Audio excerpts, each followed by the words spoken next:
Bonsoir à tous et bienvenue. Aujourd'hui, nous allons maintenant parler des différents matchs qu'il y a eu aujourd'hui. Nous allons parler du match qui opposait Manchester City à Brentford. On a vu la victoire de Manchester City sur un but de Erling Haaland. Donc, Man City s'est imposé un but à 0 grâce à Erling Haaland qui vient de marquer contre la 21e équipe. Donc, depuis qu'il est en Première Ligue, donc il a marqué contre 21 équipes différentes, ce qui est monstrueux. Donc, City, ils ont fait un bon match, ils ont fait leur match, ils ont remporté leur victoire, arrivé maintenant à un point de Liverpool FC, qui reste donc en tête de la Première Ligue. Ok, au-delà de ça, il y avait aujourd'hui, c'était mardi, donc il y avait la Ligue des Champions. Donc, il y avait une très très belle affiche qui opposait notamment l'Inter Milan qui se voyait affronter ici l'Atlético Madrid à San Siro. Donc ils ont réussi à s'imposer un but à 0 grâce à un but de Arnautovic. Donc grâce à un but d'Arnautovic. Donc ici ils ont aussi fait un bon match, ils ont fait leur match aussi.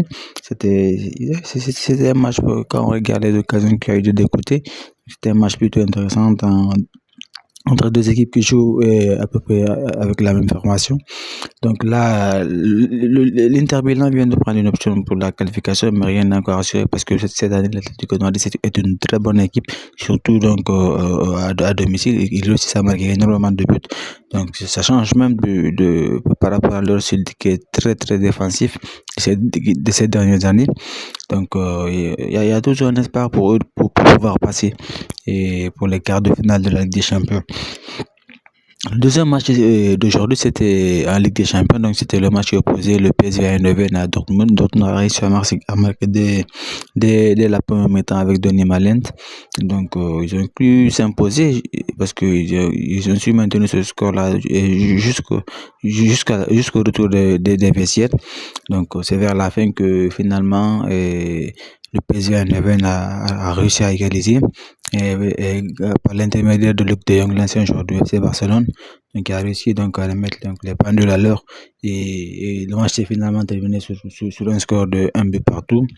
Donc ça laisse présager aussi un match qui sera ouvert au retour. C'est le match qui va se jouer au Signal Iduna Park, donc de Dortmund. Donc ça laisse présager un match qui sera encore ouvert, un match qui sera aussi beau à voir. Donc c'était tout.